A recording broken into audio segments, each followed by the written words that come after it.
कांग्रेस नहीं, ये हुड्डा साहब का खेल है। हुड्डा साहब ये चाहते हैं कि भाजपा ने मजबूती मिलती रहे अपना भाव बढ़ाने के लिए। काका एमएलए 47 दो रहे बारकर ने प्रेस कॉन्फ्रेंस छोड़े में कह मेरे दो 47 एमएलए है, मैं कल घेर दूंगा सरकार ने। चलो पूरे हरियाणा ने छोड़ दे भाई, तेरे पर यो थब्बा था, अब तू रोहतक का चौधरी है, रोहतक पे बोल ले। आए दिन रोहतक में फिरौती मांगे जा रही है, आए दिन रोहतक में मर्डर होने लग रहे हैं, आए दिन किसी ना किसी गैंग वार में किसी ने मारने लग रहे हैं। ईडी का, सीबीआई का, डीएलएफ का, मानेसर का, जितने भी इनके ऊपर वे मामले चल रहे हैं, उससे सरकार से रियायत पाने के लिए यो ड्रामा करे हैं। कांग्रेस के विधायक बात तो बहुत बड़ी बड़ी करे हैं, सौदा है नी गोज में, रुक के मारते हंडल लाग रहे हैं। हुड्डा साहब और सैनी साहब तो एक रात पहले डिसाइड करे हैं कि यार तू तो इस बात पे बोल लिए और मैं इस बात पे बोल लूँगा, और फिर जब घनी तलखी होती दिखेगी ना, इंगान तो तू शेर मार दी, इंगान तो मैं मार दूंगा, हम भी हंस लेंगे, पब्लिक भी हंस लेगी। यो एक कमाऊ पूत बना लिया बादरगढ़ की यार है। सिर्फ मंथली मांगो, पैसा लो, पैसा इकट्ठा करके अपने बाहर धरती खरीदो और अपने बच्चों को बाहर सेटल करो। इतने बढ़िया तरीके से कांग्रेसी आरोप लगाया करते कि फलाना हेलीकॉप्टर में पिटा है, फलाने ने कितना घर में ऐसा कोटड़ा बना रखा है जिसमें दही तोड़ा है। ये सरेआम पिटल लाग रहे। एक महिला एमएलए एक महिला अधिकारी को ऐसे थप्पड़ दिखा रही है, आज दिखा रही है, कल बार मार भी देगी। नमस्कार। आज हरियाणा में विधानसभा सेशन का आखिरी दिन है और इस वक्त मेरे साथ भूपेंद्र राठी बैठे हैं। नफे सिंह राठी की राजनीतिक विरासत को वो आगे बढ़ा रहे हैं और किस तरीके से जो है विधानसभा सत्र के दौरान सत्ता पक्ष और विपक्ष ने हरियाणा प्रदेश के मुद्दों को उठाया है, इसके ऊपर हम बातचीत करेंगे। लगातार युवा जो है बेरोजगारी का दंश झेल रहे हैं, पेपर लीक की बात करें तो पेपर लीक लगातार हो रहे हैं, अपराध की बात करें या प्रदेश के अन्य मुद्दों की बात करें, किसानों की बात करें, तो उसके ऊपर चर्चा करने के लिए हमारे साथ भूपेंद्र राठी जो है वो मौजूद हैं। राठी साहब, सेशन का आज आखिरी दिन है, पक्ष विपक्ष लगातार हंगामा जो है विधानसभा में चल रहा है। हरियाणा की सत्ता और विपक्ष किस तरीके से आमजन के मुद्दों को उठा रहे हैं, किस तरीके से देख रहे हैं? देखिए, सेशन चल रहा है और आखिरी दिन नहीं है। पहले 2 दिन में तो जैसे हमारे पार्टी से विधायक अर्जुन चौटाला जी और आदित्य देवीलाल जी, अगर मायने सही मायने में देखा जाए तो विपक्ष की भूमिका तो केवल 2 विधायक निभा रहे हैं। कांग्रेस के विधायक बात तो बहुत बड़ी बड़ी करें। हैरानी की बात है कि उन्होंने सरकार के खिलाफ एक नो कॉन्फिडेंस मोशन का उन्होंने बोला कि भाई पता लगना चाहिए कि भाई सरकार अल्पमत में है, और फिर वो ही आदमी अपना क्वेश्चन रेज कर कर सदन छोड़ कर चले जाएं, सीट पे भी नहीं बैठते। ये क्या वजह है जो बार बार हुड्डा साहब किसके कहने पे हर सेशन में 6 महीने पाछे यो काम कर दे है ताकि भाजपा की सरकार 6 महीने तक आराम से फिर मौज लेती रहे। अगर कांग्रेस के पास संख्या है, बाहर प्रेस कॉन्फ्रेंस करो, उन एमएलए को बुलाओ और सामने जनता के खड़े करके बताओ कि यार हमारे पास 46 एमएलए है, 47 एमएलए है, सरकार अल्पमत में है और सरकार को हम घेरने के लिए जा रहे हैं, सौदा है नी गोज में, और रुक के मारते हंडल लाग रहे हैं। तो विपक्ष का काम कांग्रेस ना करके केवल इंडियन नेशनल लोक दल कर रही है। लेकिन सदन में तो एक विधायक ने सवाल कहा कि इनेलो के 2 विधायकों के पास मौका है कि वो बीजेपी की बी टीम नहीं है, आप हमारे साथ आइए, ये तक कह दिया। चलो, जिन मानने ने ये बात कही, मारे वाले तो तैयार बैठे हैं बीजेपी ने टांटती, लेकिन जिन्होंने अल्पमत के लिए अलाउ करने के लिए बोला कि भाई रेज करे इशू, उनके तो 5-6 विधायक जब भी ना बैठे थे वहाँ मौके पे। अर्जुन चौटाला जी ने बकायदा लिस्ट के हिसाब से, चाहे वो सिरसा के विधायक हो या कोई और अन्य विधायक थे, वे तो सीट पे मौजूद नहीं थे। मारे वाले 2 तो वोट देने तैयार हैं। लेकिन कांग्रेस बेसिकली हुड्डा साहब, कांग्रेस नहीं, ये हुड्डा साहब का खेल है। हुड्डा साहब ये चाहते हैं कि भाजपा ने मजबूती मिलती रहे अपना भाव बढ़ाने के लिए। हर 6 महीने में एक बार यो नो कॉन्फिडेंस मोशन लिया हुआ है। अरे काका एमएलए 47 दो रहे बारकर ने प्रेस कॉन्फ्रेंस छोड़े में कह मेरे दो 47 एमएलए है, मैं कल घेर दूंगा ही सरकार ने। है कुछ नहीं पल्ले, लेकिन पब्लिक को बेवकूफ़ बनाने के लिए और अपना वजन बढ़ाने के लिए जो ईडी का, सीबीआई का, डीएलएफ का, मानेसर का, जितने भी इनके ऊपर वे मामले चल रहे हैं, उससे सरकार से रियायत पाने के लिए ये ड्रामा करे है। सदन चलाया जाता है उन इश्यूज के लिए जो रोजमर्रा की दिक्कत आम जन जमीन पे भुगत रहा है। कहाँ कांग्रेस ये कह रही है कि हरियाणा के हालात इतने बद से बदतर हो रहे हैं कि उसको चंबल की घाटी कहने लग गए लोग। कहाँ कांग्रेस ये कह रही है कि जो किसानों के ऊपर आरोप लगाया करती बीजेपी की पराली से पोल्यूशन फैलता है, वो पराली से तो पोल्यूशन फैल ही नहीं रहा, वो तो सरकार की कुनीति से फैल रहा है। जो इन्होंने हरकतें कर रखी हैं, चाहे वो गंदे पानी की निकासी को लेकर हो, चाहे ओपन में कूड़ा सड़ने को लेकर हो। कहाँ कांग्रेस ये कह रही है कि पिछले 11 साल में तुमने इतने पेपर लीक कर दिए, इतने बच्चों के एग्जाम फरीदाबाद वाले का पंचकुला करवाने लग रहे हो, पंचकुला वाले का मेवात कराने लग रहे हो। ये वो इश्यूज हैं जो धरातल पे है। कहाँ उठा रही है कांग्रेस?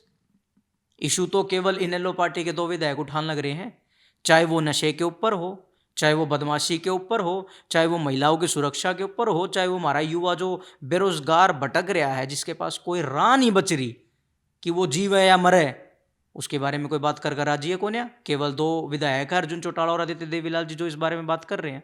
तो 88 विधायकों का जो सदन बच गया, जिसमें सत्ता और विपक्ष दोनों आ गए, वो क्या कर रहे हैं? शेर और शायरी कर रहे हैं।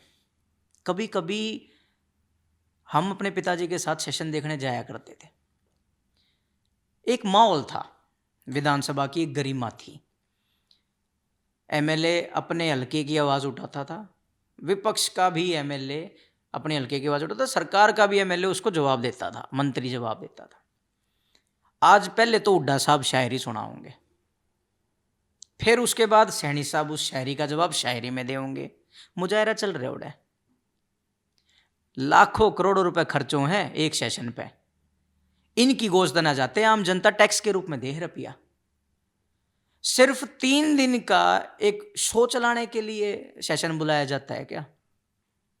अब तक जितने भी सेशन हो लिए, हुड्डा साहब शायरी कर रहे हैं, इधर से नायब सिंह सैनी शायरी कर रहे हैं, कदे मारिया अनिल विज जी शायरी करने लग जाए, फिर इधर से कोई कांग्रेस का खड़ा हुआ शायरी। मतलब वहां लोगों की, आम जन की आवाज बनने के लिए नहीं जा रहे, कोई वहां शायरी का कंपटीशन हो रहा है, और फिर दोनों सामने बैठ कर चाय पी लेंगे एक टेबल पे। हुड्डा साहब और सैनी साहब तो एक रात पहले डिसाइड करे हैं कि यार तू तो इस बात पे बोल लिए और मैं इस बात पे बोल लूँगा, और फिर जब घनी तलखी होती दिखेगी ना, इंगान तो तू शेर मार दी, इंगान तो मैं मार दूंगा, हम भी हंस लेंगे, पब्लिक भी हंस लेगी। मारी तो आसी बना रखी है आम जनता की। क्यों इन इश्यूज को कांग्रेस नहीं उठा रही? क्या बेरोजगारी का मुद्दा नहीं है हरियाणा में? क्या सुरक्षा का मुद्दा नहीं है हरियाणा में? क्या बदमाशी का मुद्दा नहीं है हरियाणा में?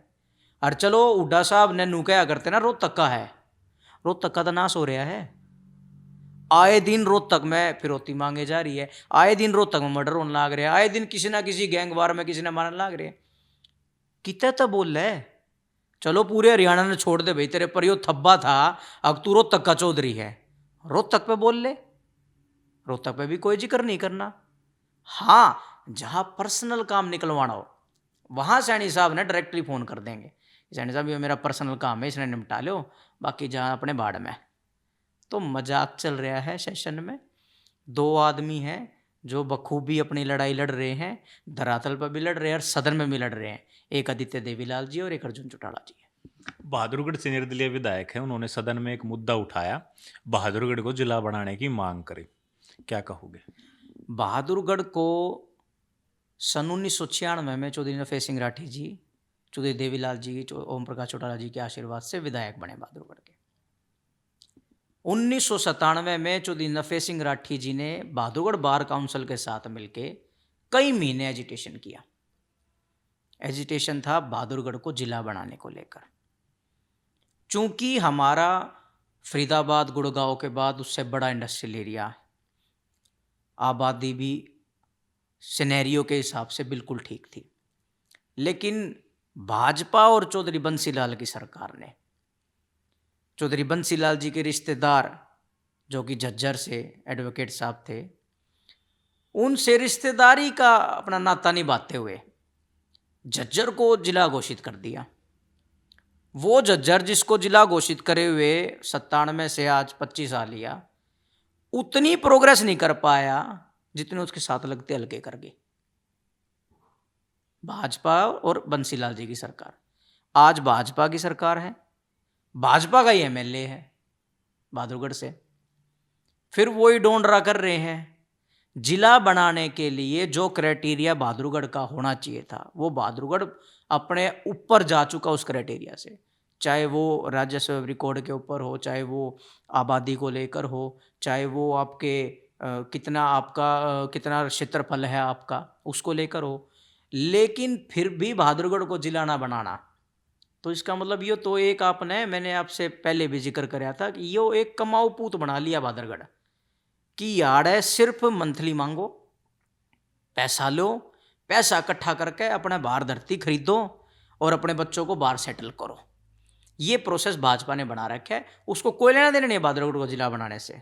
तो हमारे विधायक ने तो यह बात कही है सदन में, लेकिन हम यह लड़ाई 97 से लड़ते आने लग रहे हैं और अब तो फुल मेजोरिटी की सरकार है भाई। अब भी अगर एमएलए ने कहनी पड़ेगी तो फिर क्या चल है एमएलए की?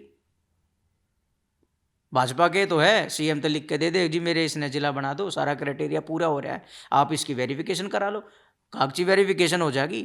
अगर हम किसी चीज़ में कम हैं तो हमने बेरा तो पाटेगा भाई आप इस मामले में कम हो, आप अपनी इस चीज़ ने ठीक कर लो। लेकिन बहादुरगढ़ को अगर जिला बना दिया तो फिर ये जो कमाऊ लाग रहे रपी फिरौती मांगन लाग रहे, ये कितना होंगे? तो इनकी सोच है बहादुरगढ़ को खराब करने की। ठीक है, तो सेशन चल रहा है, सेशन के दौरान क्या कुछ चल रहा है इसमें एक बात और है भूपेंद्र जी, एक सवाल मैं आपसे जानना चाहूंगा। झज्जर का जिक्र चल रहा था, बहादुरगढ़ का जिक्र चल रहा था। झज्जर से विधायिका हैं गीता बुक्कल जी। और एजुकेशन मिनिस्टर रही हैं पूर्व में वो। उन्होंने जब स्पीकर ने ये कहा कि आप बाहर जाइए, उनको बाहर निकालने के लिए कहा, तो उन्होंने मार्शल के ऊपर हाथ उठा दिया। आपने वो वीडियो देखा होगा, सोशल मीडिया बड़ा वायरल है, क्या कहोगे? मैं तो ये बात सोच के हैरान हूँ कि हमारी सरकार के ऊपर और हमारे विधायकों के ऊपर इतने बढ़िया तरीके से ये कांग्रेसी आरोप लगाया करते कि फलाना हेलीकॉप्टर में पीटा है, फलाने ने कितना घर में ऐसा कोठड़ा बना रखा है जिसमें दही तोड़ा है। ये सरेआम पीटल लाग रहे। कांग्रेस की विधायिका ने उसको रैप्टा दिखाया है, वो महिला पुलिस अधिकारी है, वो अपनी ड्यूटी निभा रही है। अगर मैं भी कहीं एजिटेशन कर रहा हूँ और मैं लिमिट से बाहर जा रहा हूँ तो उस अधिकारी का दायित्व तो बनता है मेरे को ये कहना कि भाई आप लिमिट से बाहर हो, आप बाहर आ जाओ। अधिकारी भी तब तक आपको नहीं टोकता जब तक आप अपने सेंसेबल वे में काम कर रहे हो। अगर आप तू तड़ाक पा जाओगे और आप उल्टा सीधा बोलने लगोगे तो फिर अधिकारी तो अपनी ड्यूटी निभाओगा। वो अपनी ड्यूटी निभा रही थी, उसको बकायदा उन्होंने 3-4 बार मैडम आप इधर आओ, मैडम आप इधर आओ कह के वो बोल रहे हैं और फिर मैडम उसको रैप्टा दिखा रही है। तो गुंडे कौन है फिर? हमारे ऊपर तो आरोप लगाए थे, सिद्ध नहीं होए।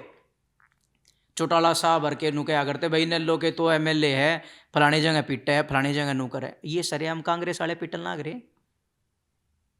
ये गुंडागर्दी नहीं तो क्या है? और सदन के भीतर जहां आपको हरियाणा प्रदेश की लाखों जनता देखने लग रही है कि भाई एक सिटिंग एमएलए, एक महिला एमएलए, एक महिला अधिकारी को ऐसे थप्पड़ दिखा रही है, आज दिखा रही है, कल बार मार भी देगी। तो इन्हों को ये नहीं पता कि किस तरीके से किस अधिकारी से कैसे बात करी जाती है। सिर्फ हाँ उल्ला करने के लिए सदन में ये जाते हैं, अपने 3 दिन अपने चंडीगढ़ आंडे हुए हैं, उसके बाद कोई दिल्ली चला जाएगा, कोई कितना चला जाएगा, उसने कोई मतलब नहीं वहाँ क्या हो रहा है। वहाँ जितना भी पैसा लगता है, मैं फिर आपको कह रहा हूँ, वो हरियाणा प्रदेश की जनता के खून पसीने से दिया हुआ टैक्स का पैसा लगता है। ठीक है, तो सारा सिनेरियो आप लोगों ने सुना है। इसके बारे में आप लोग क्या सोचते हैं वो हमें कमेंट बॉक्स में ज़रूर लिखें। शुक्रिया।